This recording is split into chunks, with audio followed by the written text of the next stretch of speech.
معزز سامعین السلام علیکم۔ اسٹوری وائز سے میں ہوں علی زیدی اور آپ سن رہے ہیں ایک لوہار کی 100 سونار کی۔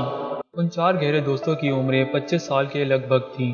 وہ ٹرین میں ایک شہر سے دوسرے شہر جا رہے تھے۔ ریل کے ڈبے میں بیٹھے وہ چاروں خوش گپوں میں مصروف تھے کہ ان کی نظر الگ تھلگ بیٹھے شخص پر پڑی جو سونے کے فریم کی اینک لگائے قیمتی لباس پہنے ہوئے بیٹھا تھا۔ اس کے سر پر قیمتی ٹوپی، گلے میں سونے کی موٹی زنجیر تھی۔ اس کی واسکٹ میں بھی ایک سونے کی زنجیر لٹک رہی تھی جس کا دوسرا سرا واسکٹ کی جیب میں جا رہا تھا۔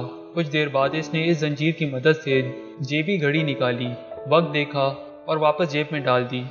گھڑی بھی سونے کے فریم میں جڑی ہوئی تھی، غرض کہ اس کی ہر ایک چیز اور اس کا حلیہ اس کے امیر و کبیر ہونے کی گواہی دے رہا تھا۔ چاروں دوست اس کا غور سے جائزہ لے رہے تھے۔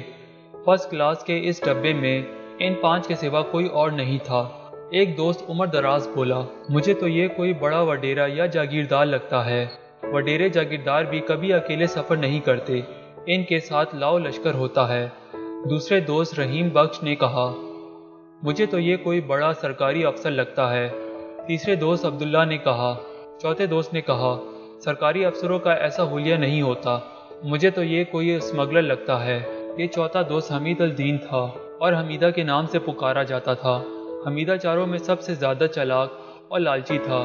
چاروں دوست رازدارانہ انداز سے باتیں کر رہے تھے کہ یہ کوئی بڑی آسامی لگتی ہے، چلو اسے کسی ترکیب سے بے وقوف بنا کر کچھ مال ہتھیا لیتے ہیں۔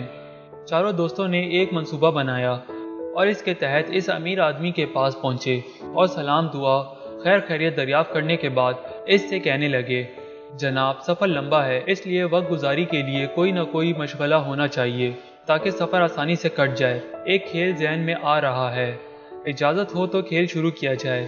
امیر آدمی نے معنی خیز انداز میں ان چاروں پر ایک نظر ڈالی اور ان کا سرسری جائزہ لینے کے بعد کہا، منظور ہے۔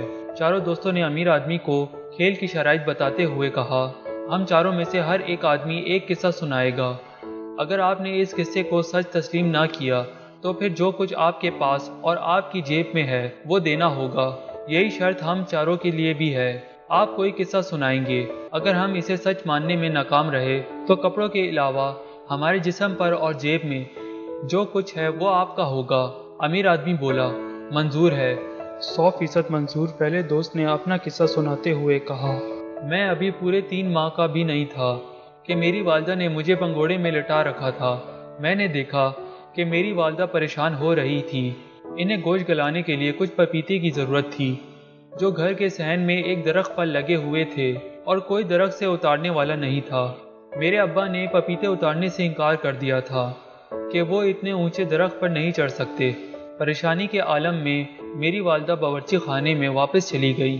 مجھ سے ان کی پریشانی دیکھی نہیں گئی اور میں اپنے پنگوڑے سے نکلا، درخت پر چڑھا اور کچھ پپیتے توڑ کر نیچے اتر آیا اور چپ چاپ باورچی خانے کے دروازے پر رکھ کر واپس اپنے پنگوڑے میں آ کر لیٹ گیا۔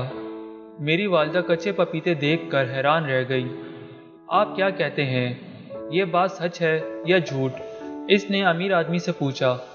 میں اسے سچ تسلیم کرتا ہوں، ایسا ممکن ہے، امیر آدمی نے جواب دیا۔ اب دوسرے دوست رحیم بخش نے اپنا قصہ سنانا شروع کیا۔ اس نے کہا کہ ایک دن میں سڑک کے کنارے چلا جا رہا تھا۔ میں نے دیکھا کہ نیم کے نیچے بیر جیسی نمکولیاں پڑی ہوئی ہے۔ میں ان کے سائز پر حیران رہ گیا۔ ایک نمکولی اٹھا کر میں نے چکھی تو میری حیرانی بڑھ گئی، وہ شہد کی طرح میٹھی تھی۔ نمکولیاں کھانے کے شوق میں درخت پر چڑھ گیا اور تازہ تازہ خوب نمکولیاں کھائیں، لیکن اب مسئلہ یہ تھا کہ درخت سے اتروں کیسے؟ چڑھنا تو مجھے آتا تھا، اترنا نہیں آتا۔ چنانچہ میں سیڑھی والے کی دکان پر پہنچا، اس سے کرائے پر سیڑھی لی، اسے لگا کر میں درخت سے اترا۔ نمکولیوں کے شہد کی طرح میٹھے ہونے پر آپ کا کیا خیال ہے؟ رحیم بخش نے امیر آدمی سے سوال کیا۔ نمکولیاں میٹھی ہو سکتی ہیں، بالکل ہو سکتی ہیں، میں اسے سچ تسلیم کرتا ہوں اور آپ کی عقل کی داد دیتا ہوں کہ آپ نے درخت سے اترنے کا بڑا اچھا طریقہ استعمال کیا۔ امیر آدمی اطمینان سے بولا۔ دوسرے دوست کا وار بھی کھالی گیا۔ تیسرا دوست عبداللہ میدان میں آیا۔ اس نے اپنا قصہ سناتے ہوئے کہا کہ میں چند دوستوں کے ہمراہ شمالی علاقہ جات کی سیاحت پر گیا۔ اس کے علاقے کے قدرتی حسن اور مسحور کن خوبصورتی سے میں اتنا متاثر ہوا کہ چلتے چلتے جنگل میں داخل ہو گیا اور مجھے پتہ ہی نہیں چلا۔ حالانکہ جنگل میں جانے سے مقامی لوگوں نے منع بھی کیا تھا کہ وہاں ایک آدم خور شیر رہتا ہے۔ وہی ہوا جس کا ڈر تھا۔ شیر اچانک سامنے آ گیا اور دھاڑنے لگا۔ اس کی دھاڑ سے پورا جنگل لرز اٹھا، لیکن میں پرسکون کھڑا رہا۔ میں نے شیر کو سمجھایا کہ وہ مجھے کھانے کی کوشش نہ کرے، میں عام آدمی نہیں ہوں، تیرا جبڑا توڑ دوں گا۔ لیکن وہ نہ مانا اور مجھ پر حملہ آور ہوا اور جیسے ہی منہ پھاڑ کر میرے اوپر کودا، میں نے اس کا نچلا جبڑا دائیں ہاتھ سے اور اوپر کا جبڑا بائیں ہاتھ سے تھام لیا۔ وہ اپنا منہ بند کرنے کے لیے زور لگا رہا تھا، جبکہ میں اس کے جبڑوں کو جنبش نہیں کرنے دے رہا تھا۔ دونوں زور لگا رہے تھے۔ شیر کان پھاڑنے والی آوازیں نکال رہا تھا، لیکن میں نے اپنی گرپ مضبوط رکھی اور پھر ایک جھٹکے سے اس کے دونوں جبڑے چیر دیے۔ وہ بے جان ہو کر زمین پر ڈھیر ہو گیا۔ میرے دوست اور جو میری تلاش میں وہاں پہنچ گئے تھے، یہ منظر دیکھ کر ششدرہ رہ گئے۔ انہیں اپنی آنکھوں پر یقین نہیں آ رہا تھا کہ میں نے نہتے ہاتھوں سے ببر شیر کو ہلاک کر دیا۔ عبداللہ نے امیر آدمی سے سوال کیا کہ آپ کو بھی یقین آ رہا ہوگا۔ امیر آدمی نے پرسکون انداز میں جواب دیا، آپ کا قد کاٹ بتا رہا ہے کہ آپ نے شیر کو یقیناً ہلاک کر دیا ہوگا۔ میں اسے سچ تسلیم کرتا ہوں۔ تیسرا وار بھی خالی جانے پر چاروں دوست مایوس ہو گئے۔ ان کی آخری امید چوتھا دوست حمید الدین عرف حمیدہ تھا، جس نے امیر آدمی کو لوٹنے کا پلان بنایا تھا۔ حمید نے سوچا کہ ایسا بڑا جھوٹ بولا جائے جس پر امیر آدمی کو بالکل یقین نہ آئے اور وہ انکار کرنے پر مجبور ہو جائے، تاکہ وہ کھیل جیت لے اور اس کی قیمتی اشیاء ہتھیا لے۔ چوتھے دوست نے اپنا قصہ بیان کرتے ہوئے کہا کہ میں ایک دن مچھلی کا شکار کھیلنے سمندر پر گیا۔ میں نے ایک کشتی کرائے پر لی اور گہرے سمندر میں پہنچ گیا۔ میں نے دیکھا کہ وہاں اور بھی شکاری اور مچھیرے تھے جو اپنی اپنی کشتیاں لیے مچھلیوں کا شکار کر رہے تھے اور انہوں نے اچھی خاصی مچھلیاں پکڑ لی تھی۔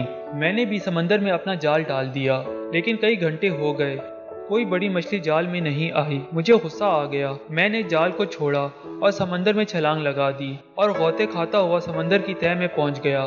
وہاں ایک بڑی ویل مجھے دکھائی دی۔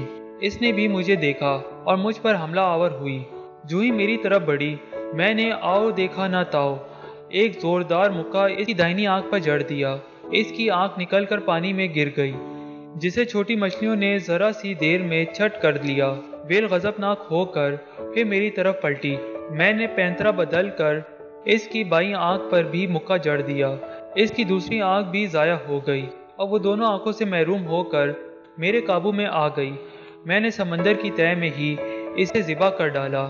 مجھے سخت بھوک لگ رہی تھی، لیکن مسئلہ اس کے گوشت کو بھوننے کا تھا۔ میں نے سمندر ہی میں 2 پتھروں کو رگڑ کر آگ جلائی اور مزے سے اس کا گوشت بھون کر کھانے لگا۔ قریب تھا کہ میں پوری ویل کو کھا جاتا، لیکن پھر مجھے خیال آیا کہ اس کا کچھ حصہ بچا کر بھی لے جانا چاہیے تاکہ لوگوں کو یقین آ جائے کہ میں نے ویل کا شکار کیا ہے۔ حمید الدین عرف حمیدہ نے امیر آدمی سے پوچھا، آپ کو میری بات کا یقین نہیں آیا ہوگا، خاص طور پر سمندر میں آگ جلانے کو، تو آپ تسلیم ہی نہیں کریں گے۔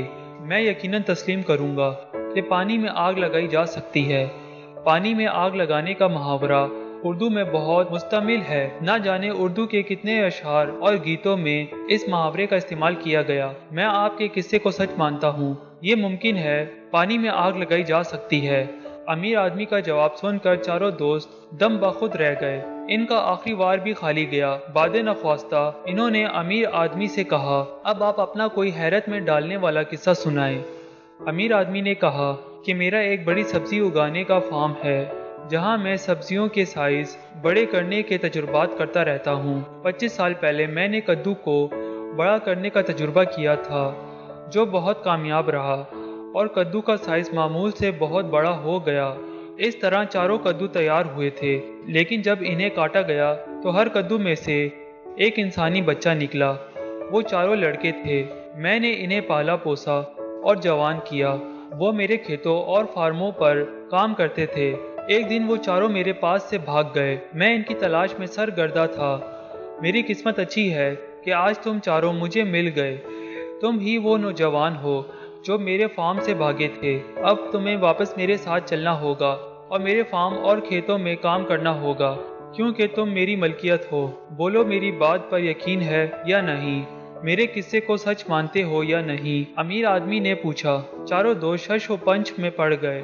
اگر امیر آدمی کے قصے کو وہ سچ مانتے ہیں تو انہیں تمام عمر غلام بن کر اس کے کھیتوں میں کام کرنا ہوگا، اور اگر جھوٹ قرار دیتے ہیں تو انہیں اپنے جیبوں کی رقم، ہاتھ کی انگوٹھیوں، گھڑیوں اور گلے کی سنہری زنجیروں سے محروم ہونا پڑے گا۔ کافی سوچ وچار کے بعد انہوں نے دوسرے خیال کو بہتر سمجھا۔ امیر آدمی نے شرائط کے مطابق ان چاروں کے گلے کی زنجیریں، گھڑیاں اور جیبوں کی رقم سمیٹی اور اگلے اسٹیشن پر اتر گیا جہاں اسے اترنا تھا، یعنی اسے کہتے ہیں 100 سونار کی، 1 لوہار کی۔ اسٹوری وائز سے میں ہوں علی زیدی۔ آپ سب کی سماعت کا بہت شکریہ۔ اللہ حافظ۔